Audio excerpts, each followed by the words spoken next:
한 절씩 교독해서 보도록 하겠습니다. 내 의의 하나님이여, 내가 부를 때에 응답하소서. 곤란 중에 나를 너그럽게 하셨사오니 내게 은혜를 베푸사 나의 기도를 들으소서.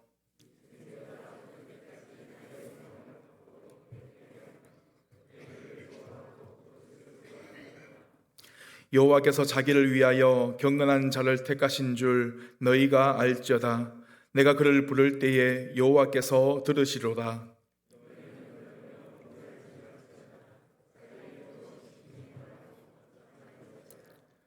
의의 제사를 드리고 여호와를 의지할지어다.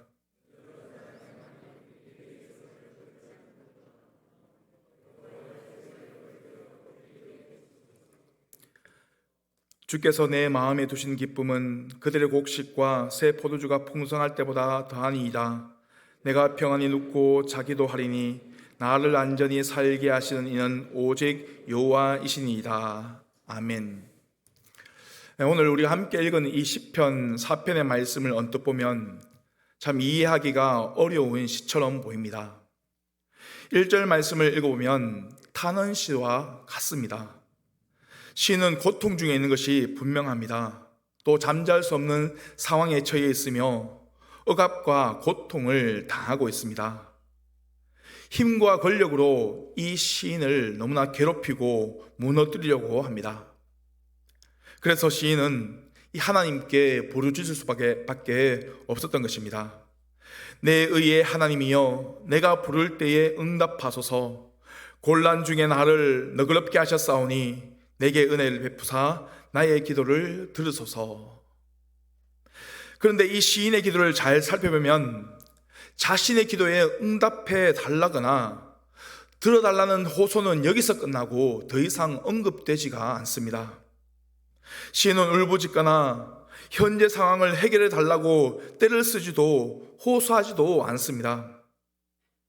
하나님으로부터 응답을 얻어내려고 안간 힘을 쓰지도 않습니다. 그래서 또 다른 한편으로 생각하기에는 그가 드리는 이 기도가 참 평안하게 느껴지기도 하는 것입니다. 내가 부를 때에 응답하소서. 내게 은혜를 베푸사 나의 기도를 들으소서. 전혀 타는 시와 같지 않습니다. 그리고 7절 8절 말씀 보시면 언제 기도했냐는 듯이 타는 시와는 전혀 다른 내용들이 나타나고 있습니다. 기쁨을 노래하고 평안을 노래하고 있는 것입니다.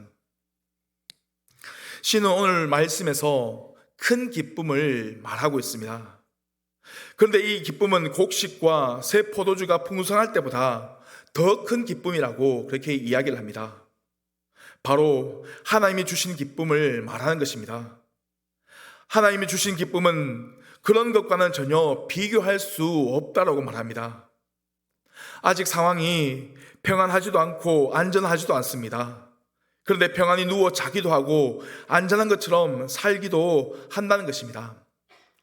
어떤 학자들은 이 시편 4편을 시편 3편의 연속이라고 보는 학자들도 있습니다. 압살롬에게 쫓기던 어느 날 저녁에 이 시를 썼다라고 말합니다. 쫓겨가며 언제 생명의 위험이 닥칠지 모르는 상황인데도 시인은 평안하고 기쁘다고 말하고 있는 것입니다. 그렇다면 도대체 이 시인의 기쁨과 이 평안은 어디서 왔을까요? 7절 말씀을 보면 주께서 자기 마음에 두셨다라고 그렇게 말씀을 하고 있습니다. 그럼 어떤 방법으로 주셨을까요?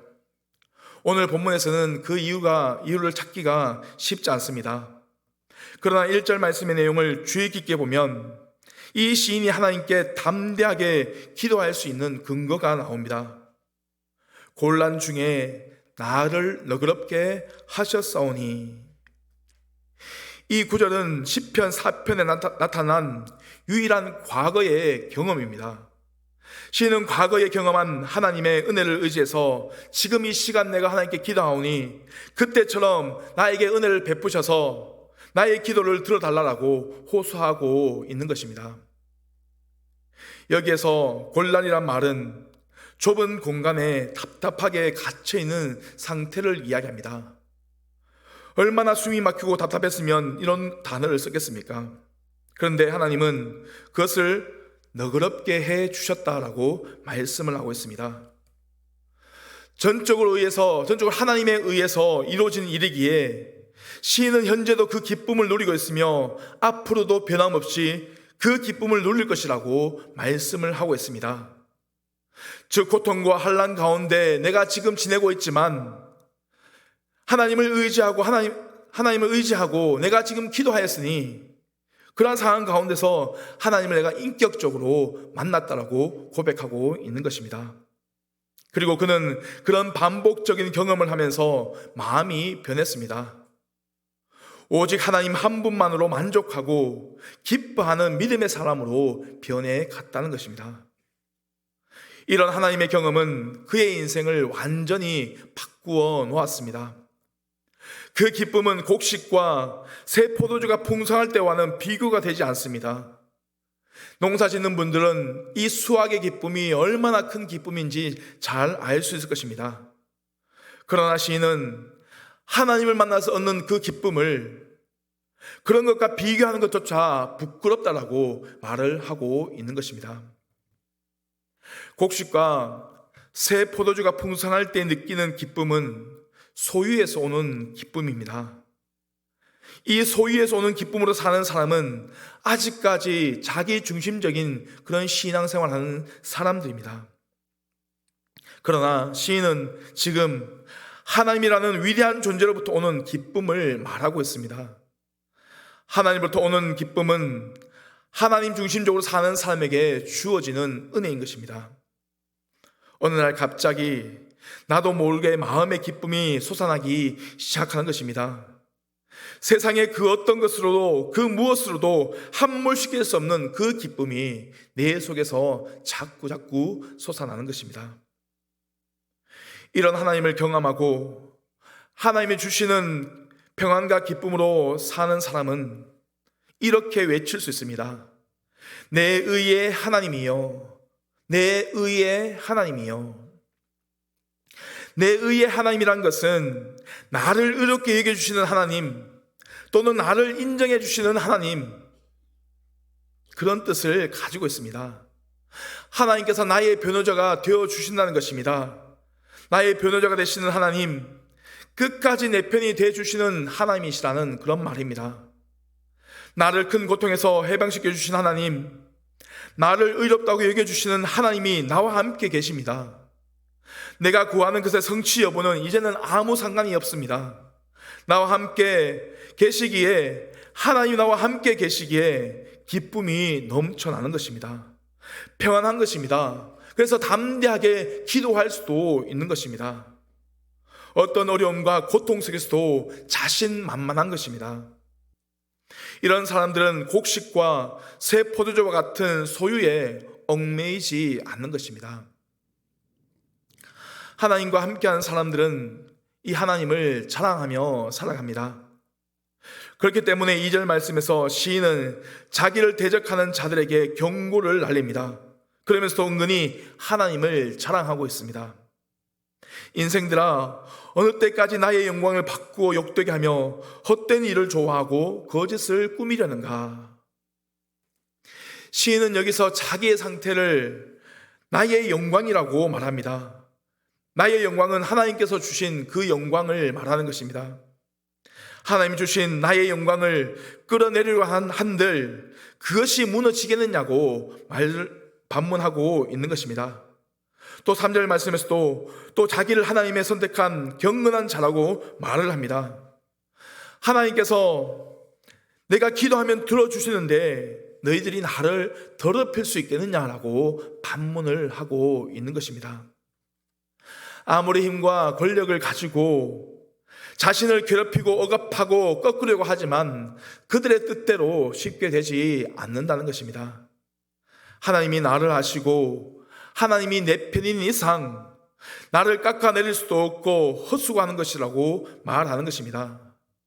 하나님이 주신 영광을 깎아내리고 또 무너뜨리려고 하지만 그것은 헛된 일이고 거짓을 따르는 길이라고 이야기합니다.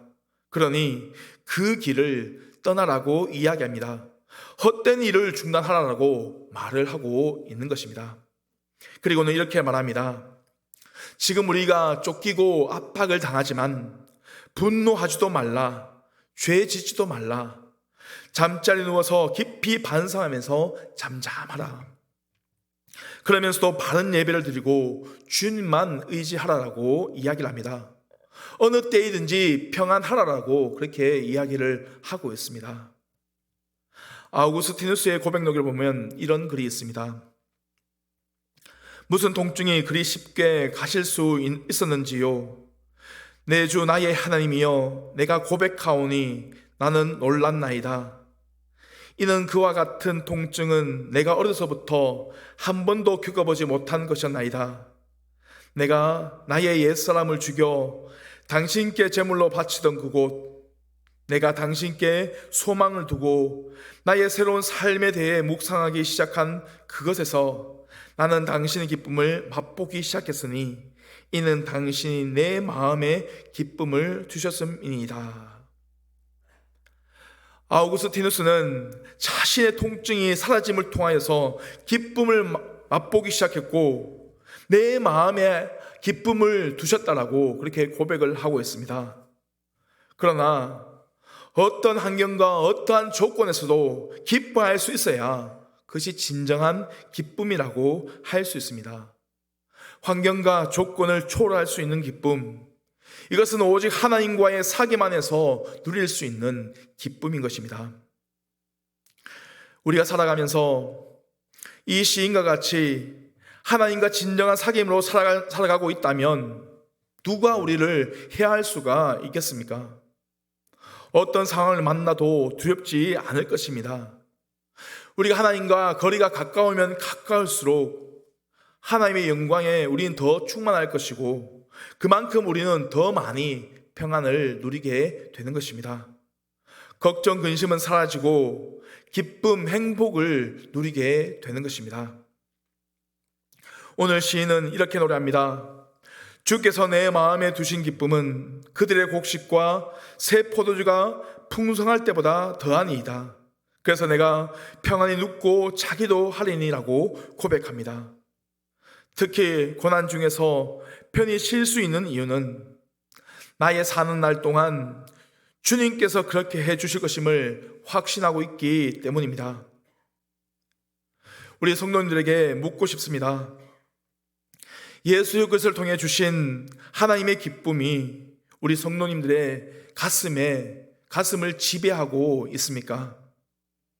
2023년 세상의 것들로부터 오는 그 기쁨이 아니라, 소유에서 오는 그 기쁨이 아니라 하나님으로부터 오는 진정한 기쁨을 통해 날마다 평안함과 행복을 누리는 우리 모든 성도님 되시기를 바랍니다.